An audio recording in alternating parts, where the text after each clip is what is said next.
wabarakatuh.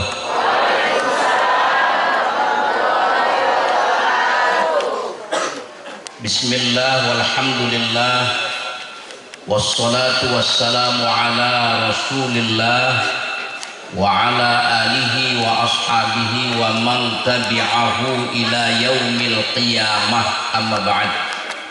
Subhanaka la ilma lana illa ma 'allamtana innaka antal alimul hakim. La haula wa la quwwata illa billahil aliyyil azim. Rabbi shrah li sadri wa yassir li amri wahlul 'uqdatam min lisani yafqahu qawli. Habaibana al-afadil wa ulama'ana al-kiram, wa nakhussu khususan ila masyayikhina wa muallimina fadilatul mukarram sesepuh kita Kiai Haji Abdul Muhyi mata'anallah bituli hayatih, amin. Habib Hasan Al-Munawwar, mudah-mudahan sehat selalu Habib. Ketua Majelis Ulama Indonesia Kecamatan Cipeundeuy merangkap Rois Syuriah MWC Kecamatan Cipeundeuy Fadilatul Mukarram Kiai Haji Abu Zain, yang beliau sebagai sahibul bait dalam acara Konfercam kali ini. Mudah-mudahan juga beliau sehat selalu. Ketua Tanfidiyah MWC Cipeundeuy Kiai Haji Asep Zarkasi merangkap sebagai besan. Kalau tidak diundang sama dia belum tentu datang.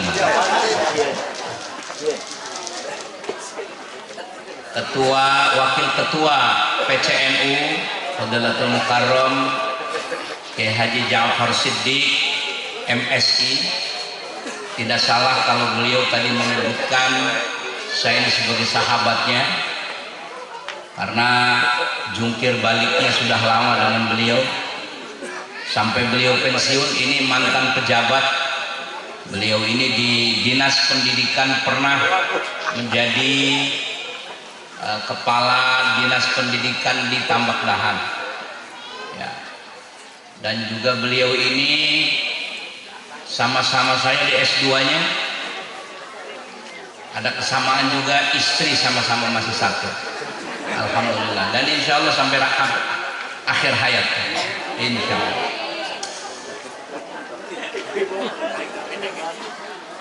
Kang Anis, sekretaris MWC PCNU, yang dulu juga adalah ketua MWC NU Kalijati, sekarang beliau di sekretaris.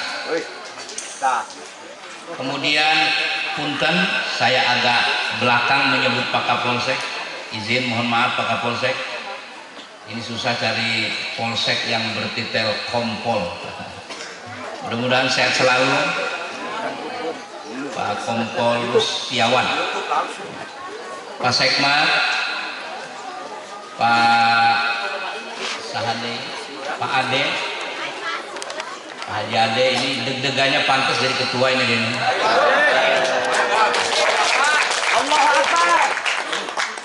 Enggak, saya melihat performennya gitu, bukan kampanye, bukan, melihat performennya.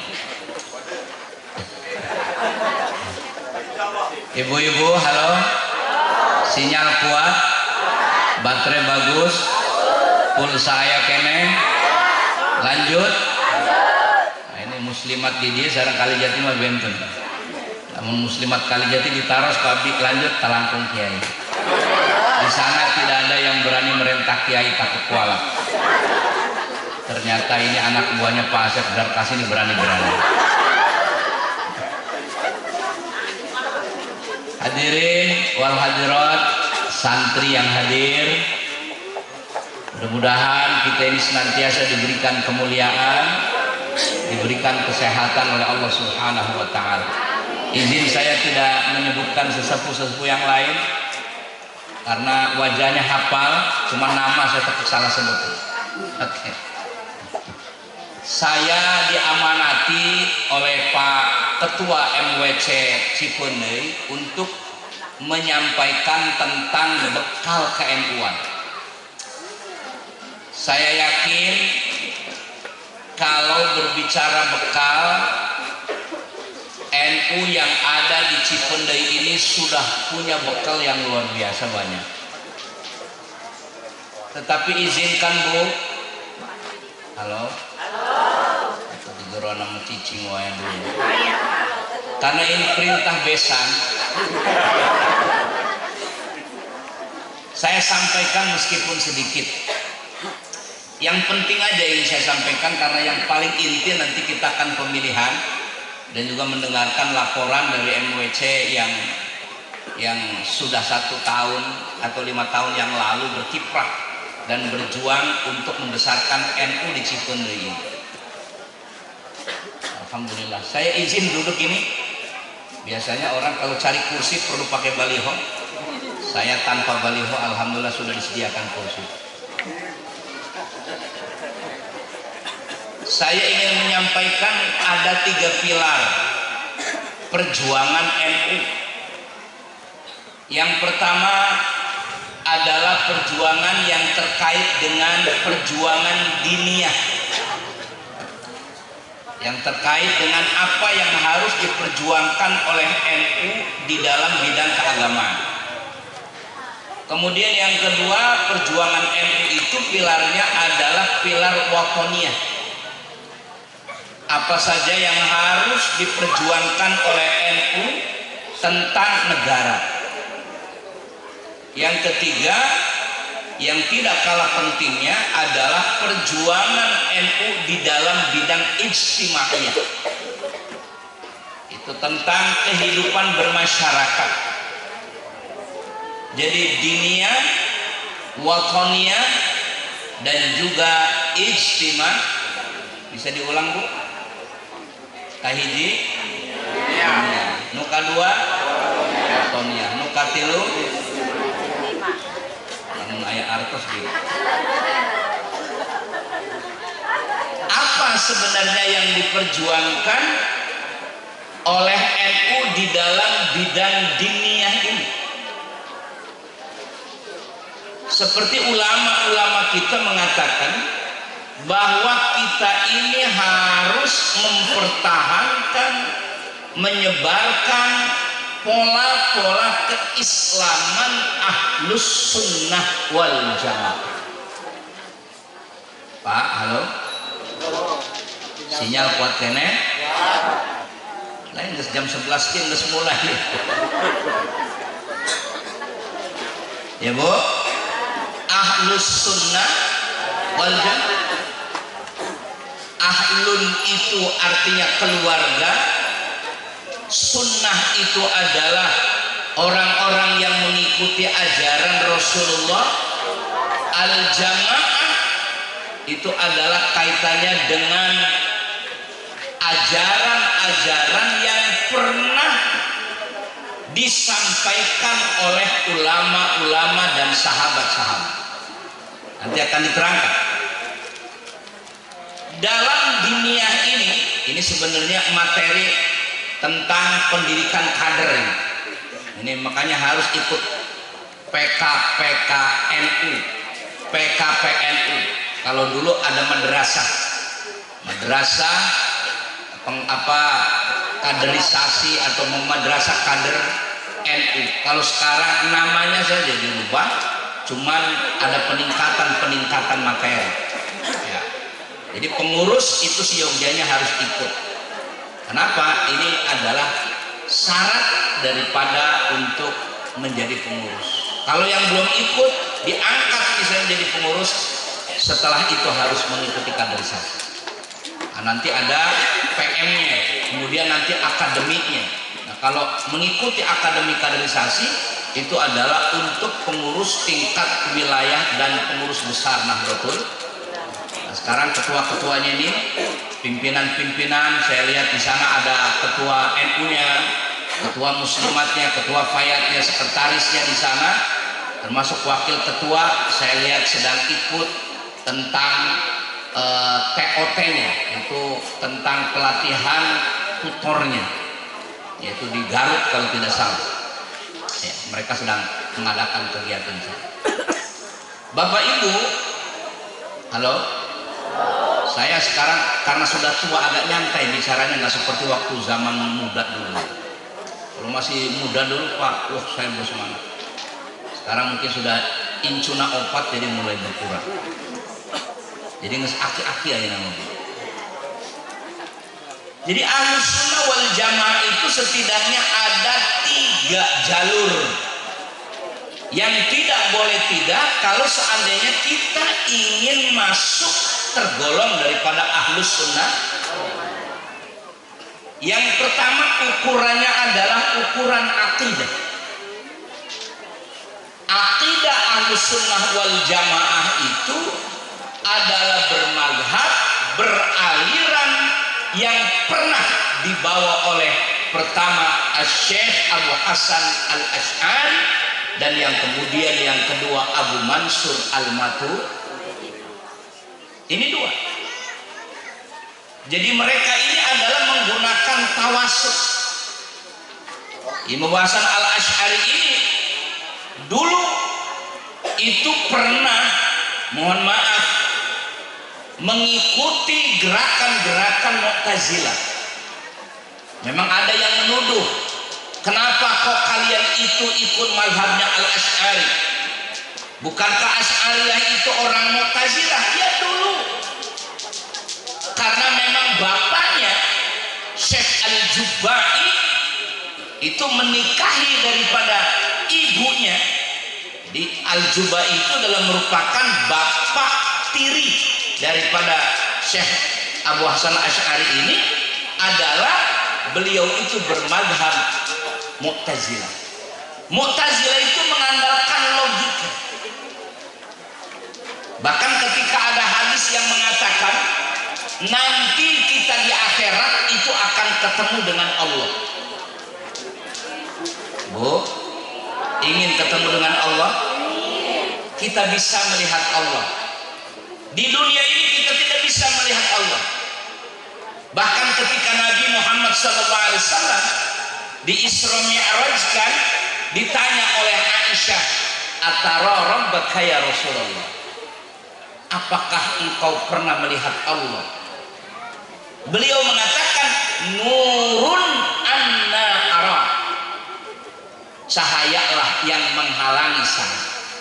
Memang ada beberapa pendapat yang katanya Rasul memang melihat, tetapi melihatnya Nabi ini, sinarnya zat Allah ini sangat mencorong, itu sampai-sampai zatnya tidak kelihatan karena tertutupi dengan sinar yang sangat terang benderang luar biasa. Sama ketika kita jam 12 siang ini melihat matahari misalnya, kita nggak bisa melihat zat mataharinya, tetap kenapa? Karena cahaya yang sedemikian terang. Tetapi nanti di akhirat, ketika Rasul dengan Ali bin Abi Thalib, sahabat Rasul dan sekaligus mantunya, bertanya Rasul kepada Ali bin Abi Thalib, "Ya Ali, atara al-badra hadhihi al-lailah?" Apakah engkau melihat bulan purnama pada hari malam ini? Ya betul, saya melihatnya tidak Rasul.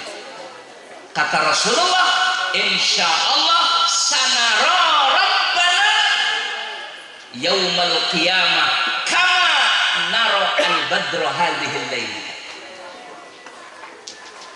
Kata beliau, kata Rasulullah, insya Allah kita akan melihat Allah nanti pada hari kiamat seperti kita melihat bulan purnama pada malam hari. Ini kata Nabi. Nah, kita insya Allah ketemu. Bagaimana sih Allah itu? Wujuhu yawma idzin nadhirah ila rabbiha nadhirah. Penghuni-penghuni surga itu wajahnya nadhirah, berseri-seri. Di surga itu tidak ada wajah yang tidak enak dilihat. Lu goreng ke ayam ini di sorga. Jadi model kararia ya, aki-aki punten moal bakalan masuk ke sorga, ngerusak pemandangan.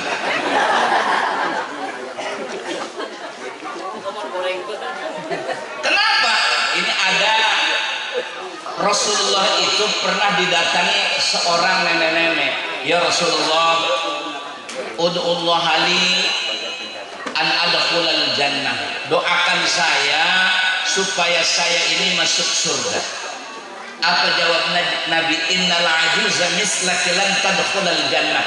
Nenek-nenek model kayak engkau ini gak bakalan masuk surga. Etan ini keur harita ceurik. Jeung naon urang salat, jeung naon urang ngaji, lamun urang asup dipanggil sama Nabi ta'ala. Afala tasma'in bi anna Allah ta'ala yaqul inna ansha'nahunna insya'a. Ada dalam surat Al-Waqi'ah itu bahwa penghuni surga itu akan dirubah. Waja'alnahunna abkara urban atsraba li ashabil yamin. Ayat Waqi'ah ayat ya. Ustaz ngaos Waqi'ah mah insyaallah.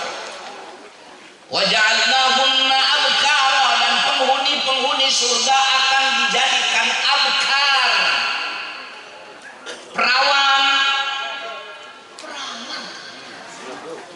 Nini merusak pemandangan, dirubah wajahnya. Uruban asraba, umurnya sama, sweet 70, rata-rata 17. Tayang amin gini. Oh tayang amin. Terlambat amin. Nah ini ya, apa kata Mu'tazilah ketika kita boleh melihat Allah? Diperkenankan. Kata Mu'tazilah tidak bisa kita melihat Allah. Kenapa? Karena yang namanya Mu'tazilah itu mempunyai pendapat bahwa Allah itu tidak punya arah, tidak punya jihad.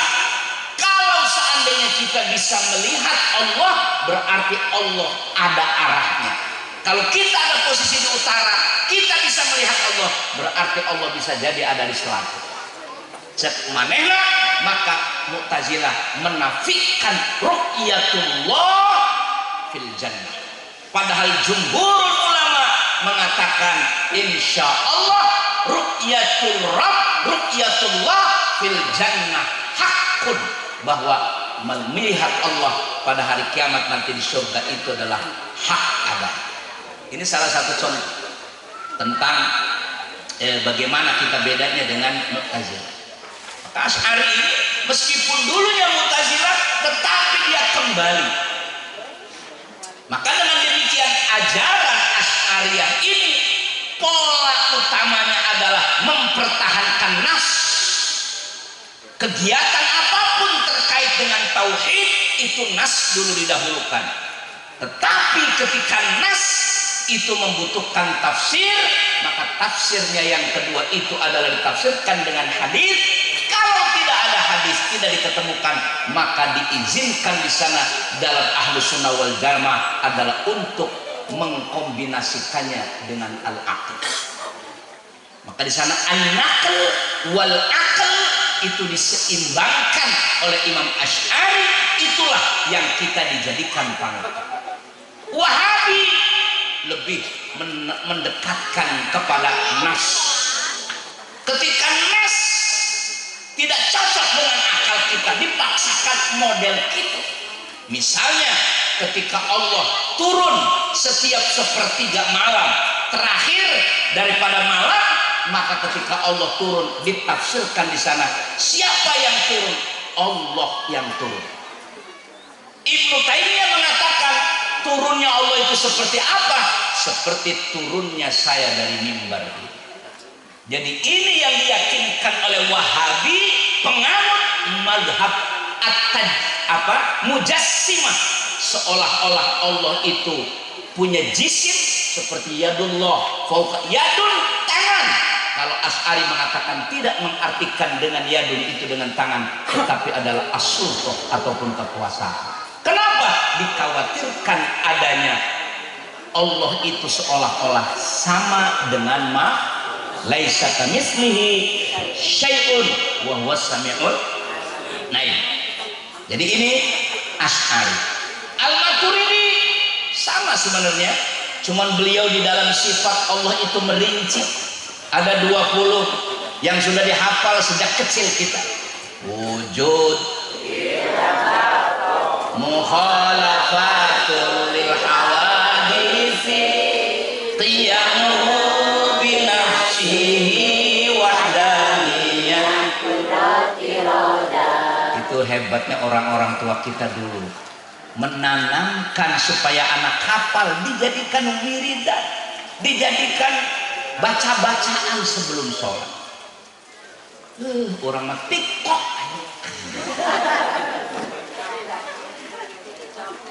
TikTok mengerikan. Jadi di TikTok eta aya musik nanti. Sampai kemarin Argentina di TikTok kan. Allahumma sholli. Ucap saya Argentina sholawatan. Maka didoakan kurang karena sholawatan berarti NU kudu menang, bener jadi juara. Padahal bisa-bisanya itu Maroko, tadinya mengedukung Maroko. Tapi alhamdulillah sudah masuk. Nah ini yang pertama. Kemudian yang kedua, pilar kita, dalam pilar agama kita itu ada di samping akidah adalah syariah yang terkait dengan fikih. Fikih kita betul itu adalah menggunakan 4 mazhab: Imam Abu Hanifah, Imam Malik, Imam Syafi'i, dan Imam Ahmad bin Hanbal. Tetapi dari sekian 4 ulama-ulama besar itu adalah NU lebih banyak menggunakan mazhab Imam Syafi'i. Makanya taraweh ada 20 make kunut. Jadi kalau umpama ada yang tidak kunut, ada yang tidak kunut, itu jangan langsung dicap bukan orang NU. Secara akidah bisa jadi adalah dia NU.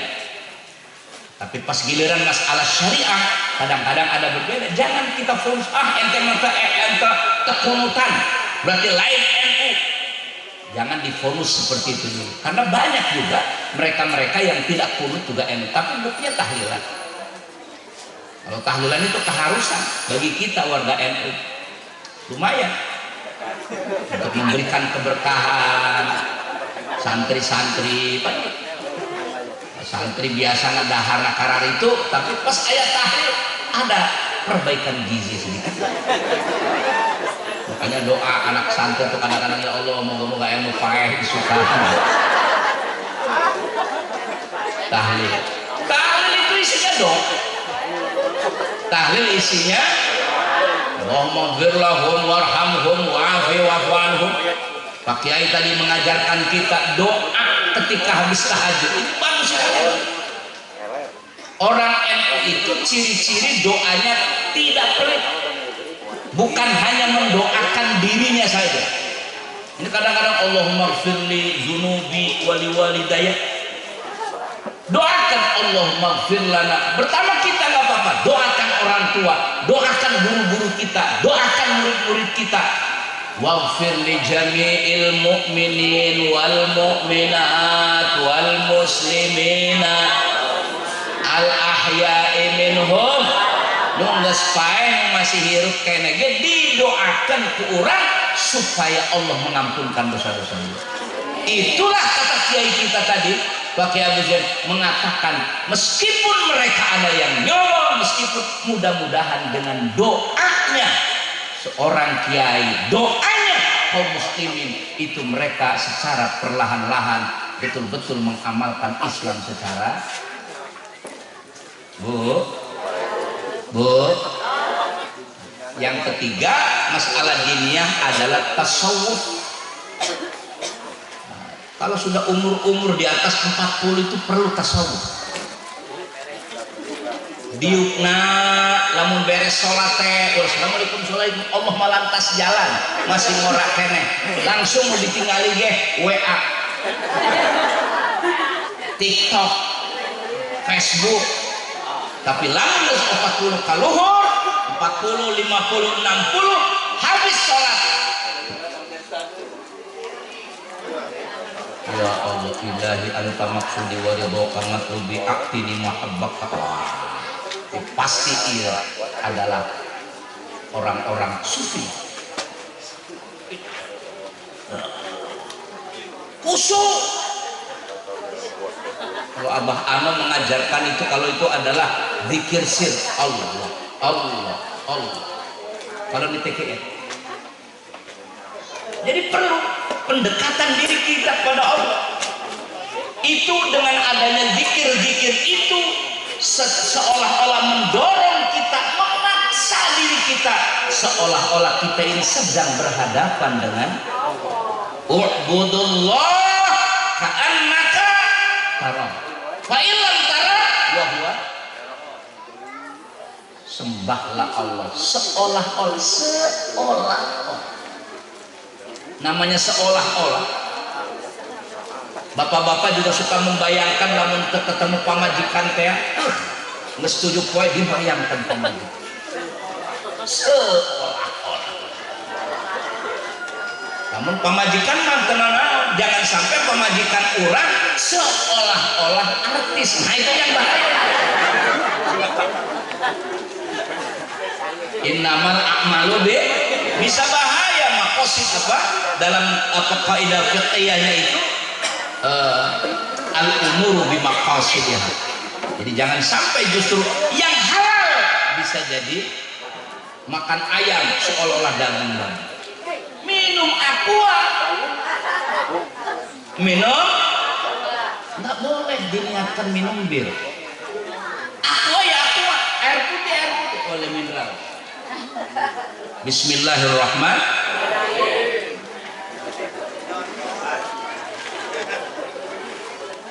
Jadi kalau air putih harus kita niat minum air putih. Jangan bir, jangan whisky, jangan AO. Yang halal bisa jadi. Dah. Yang kedua, pilar yang kedua adalah pilar watoniyah. Jadi perlu NU itu harus berjuang untuk negara. Saya ingatkan, saya sampaikan kepada bapak-bapak, ibu-ibu, NU di Indonesia ini adalah bukan penumpang gelap. Tapi Indonesia ini yang merdeka adalah antara lain bangsa yang berjuang untuk kemerdekaan Indonesia adalah orang-orang NU. Ditulis atau tidak dalam sejarah, tetapi fakta sudah membuktikan Indonesia ini bisa hancur ketika baru saja kemerdekaan Republik Indonesia Agustus 1945. Tentara sekutu datang lagi ke Indonesia akan menyerang Indonesia, tapi kiai-kiai se-Jawa dan Madura kumpul di Surabaya yang waktu itu atas permintaan Presiden Bung Karno, atas usulan daripada Jenderal Sudirman, minta pendapat kepada ulama. Ulama yang dipilih dari sekian ulama itu adalah Kiai Haji Hasyim Asy'ari, pendiri Nahdlatul Ulama. Dimintai pendapat bagaimana Kiai? Ini ada tentara sekutu datang lagi ke sini, kita baru 2 bulan merdeka. Kalau mereka dibiarkan hancur negeri kita ini, dijajah kembali. Izin Pak Kiai, bolehkah rakyat Indonesia dilibatkan untuk kemenangan atau merebut kemerdekaan ini, mempertahankan kemerdekaan? Kiai Hasyim Asy'ari tidak sendiri, tetapi beliau ketawadhuannya mengumpulkan ulama-ulama se-Jawa dan Madura. Jawa Barat diwakili oleh Kiai Haji Abbas dari Cirebon. Datang ke Mereka sepakat bahwa rakyat Indonesia berkewajiban untuk melawan penjajah jika musuhnya itu sudah masuk daripada masafatil qasri sholat, artinya dalam radius 80 sampai 90 km. Kalau ada musuh masuk ke daerahnya, wajib mengangkat senjata. Resolusi jihad yang ditandatangani oleh semua ulama pada tanggal 22 Oktober 1945, dan terima kasih kepada pemerintah sekarang Pak Jokowi yang menyatakan tanggal 22 Oktober itu dijadikan Hari Santri Nasional. Wajar kalau umpama kita membela Pak Jokowi karena sudah banyak. Kalau umpama dikritik silakan kritik aja. Kalau memang ada kesalahan, politik itu kan cuma 5 tahun sekali ramena. Itu can beres-beres politik. Ayeuna di medsos teh aya wae eta namanya kecebong. Masih aya kene kampret. Yang cerdas kita berpolitik itu. Nah, coba ayeuna aya budak dona make lato-lato. Itu namanya tok-tokiyah bahasa Arab. Ternyata lato-lato ini agak susah. Sebenarnya ada filosofinya. Memang sebaiknya kita ini jangan dibenturkan seperti dibenturkannya lato-lato. Karena kalau lato-lato ini dibenturkan, ketemu, jadilah permainan. Jangan kita mau diadu, jangan kita mau dibenturkan. Kalau seandainya kita ini tidak mau jadi permainan, kita dibenturkan, kadang-kadang adalah untuk dijadikan permainan mereka. Sekarang politik sampai ayeuna teu beres-beres. Tanggal 2024 mau kita memilih presiden lagi, itu istilah kecebong kampret masih ada. Dekat. Kalau kita tidak setuju, siapkan penggantinya dari sekarang. Memang Indonesia Islam itu terus terang kalau untuk bersatu di dalam agamanya itu bisa, tetapi kalau di dalam politik sejarah itu tidak pernah bersatu. Bagaimana nggak hebatnya itu yang namanya sahabat Ali bin Abi Thalib, orang yang sangat dekat dengan Rasul. Bagaimana tidak hebatnya Muawiyah bin Abi Sufyan, sahabat dekat dengan Rasul, sekretaris wahyunya Rasul. Tapi pas sudah berbicara kekuasaan, mereka berperang dalam perang Siffin. Perang Siffin itu terjadi, yang wafat umat Islam bukan hanya 1000, 2000, tapi puluhan ribu. Umat Islam pertama kali perang antara sesama umat Islam, dan pimpinannya adalah tokoh-tokoh Islam pada saat itu. Bukan adalah perbedaan mereka di dalam memahami ajaran agama, tetapi peperangan mereka itu adalah diakibatkan adalah pilihan politik yang berbeda. Makanya saya diajak-ajak politik, wah. Tapi umat Islam harus berpolitik, tapi politik kita adalah politik kebangsaan. Itu yang diajarkan Nahdlatul. Apa politik kebangsaan? Pertahankan NKRI ini. NKRI yang kita pertahankan. Makanya kalau Nahdlatul Ulama yang mengatakan NKRI harga mati, itu bukan hanya omongan belaka. Karena apa? Karena Nahdlatul Ulama itu ikut berjuang. Indonesia merdeka dirasakan bagaimana dulu berjuang. Sementara ada ormas Islam yang lahir sekarang ini setelah kemerdekaan Republik Indonesia, banyak organisasi-organisasi yang transnasional terinspirasi daripada pemikiran organisasi-organisasi luar. Contoh adalah Hizbut Tahrir, contoh Ikhwanul Muslimin, Dua organisasi ini bukan lahir di Indonesia, lahirnya di luar negeri. Mereka lahir adalah untuk kepentingan kemerdekaan Palestina. Gagal mereka di sana, tapi organisasinya masuk ke Indonesia. Mohon maaf, Hizbut Tahrir di Timur Tengah, satu pun negara Timur Tengah tidak ada yang mau menerima Hizbut Tahrir. Aneh bin ajaib, di Indonesia kok banyak peminatnya Hizbut Tahrir. Ini yang acak-acak sudah. Irak itu acak-acakan Hizbut Tahrir masuk. Syria acak-acakan ada Hizbut Tahrir. Apakah kita mau seperti Syria? Apakah kita mau seperti Irak? Diadu domba kita seperti naon? Oi, hadir. Untung ada NU, untung ada Muhammadiyah. Kompaknya NU dan Muhammadiyah sampai di situ. Ada juga organisasi Habaib. Itu juga mereka kompak. Sama dengan Nahdlatul Ulama mempertahankan negara kesatuan Republik. Habib Umar bin Habib Al-Jufri, beliau adalah satu orang Yaman, yang satu ada di Saudi, datang ke Indonesia menasehati kita. Wahai saudara-saudaraku umat Islam, negeri kami itu tercabik-cabik. Di Yaman, di Son'anya sampai sekarang belum berhenti.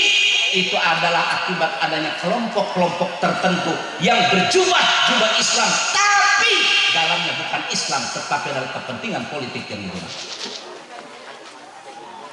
Ini nasihat dari orang luar negeri.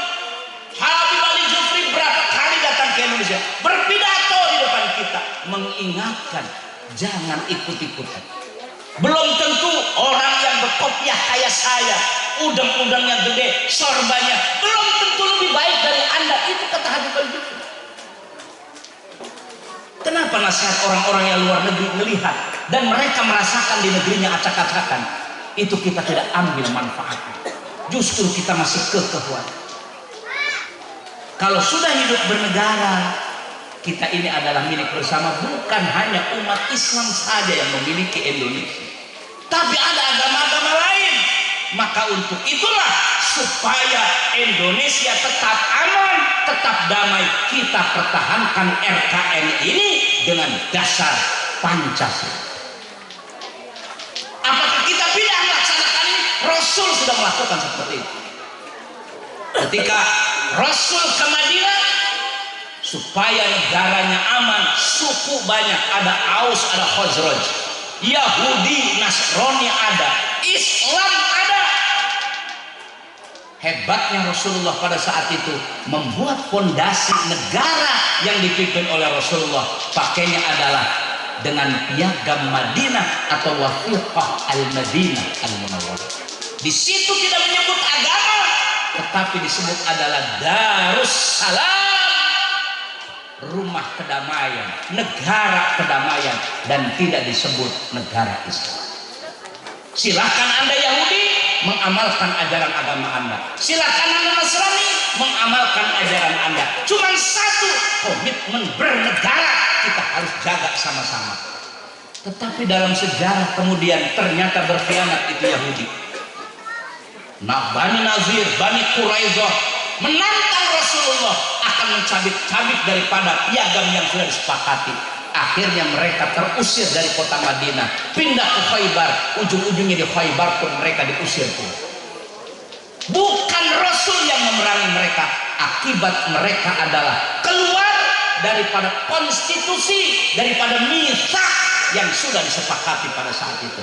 Maka di Indonesia pun, Indonesia ketika sudah negara kesatuan Republik Indonesia dengan dasar Pancasila ini sebagai mitsak yang sudah disepakati. Makanya ada kelompok yang ingin merubah dasar negara, diperangi rame-rame. Antara lain adalah PKI dihancurkan karena akan membuat macam-macam, termasuk kelompoknya Daud Bero, termasuk DITI, termasuk kahar muzakkar.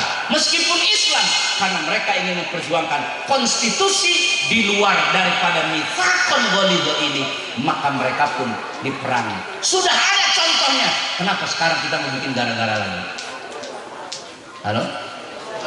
Halo? Ini NU. NU itu politik kebangsaan. Negara yang kita, karena kalau negara kita acak-acakan, ini Pak Kiai pesantren kayaknya susah untuk mencari santri. Badai kamana, badai nyantri, kamana, salam pos, waduh bisa perang di situ.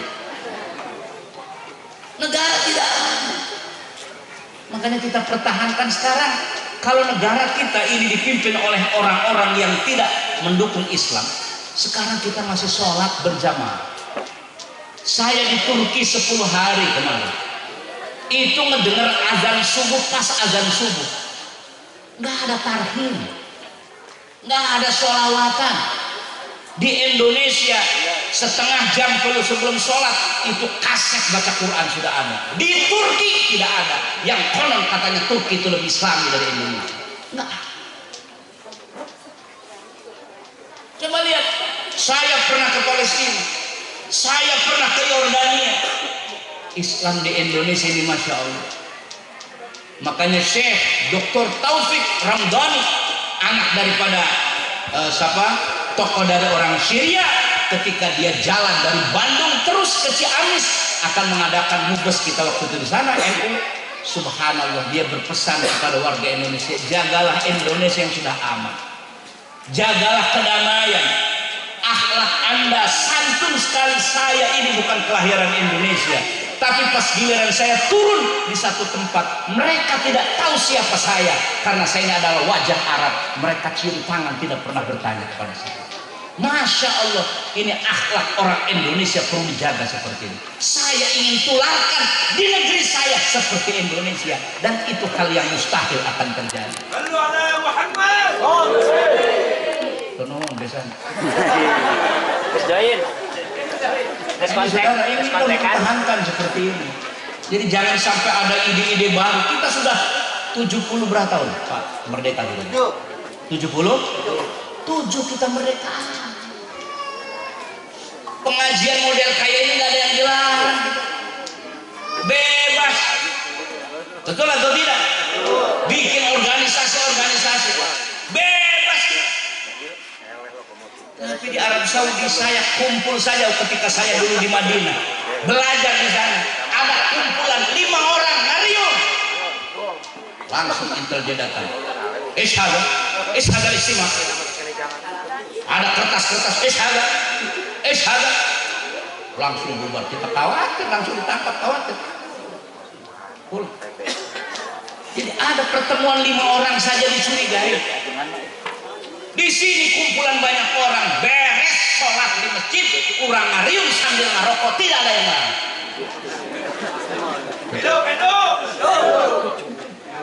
Dah, begini aja. Mudah-mudahan ada manfaatnya. Insya Allah kita hidup berorganisasi di NU ini, insya Allah manfaatnya banyak. Karena yang mendirikan ini bukan hanya ulama biasa, insya Allah aulia ilah. Ya si Masyari, Ki Hasbullah, Masya Allah, orang-orang mulia. Beliau cinta agama, beliau cinta negara. Kenapa negaranya juga dibela?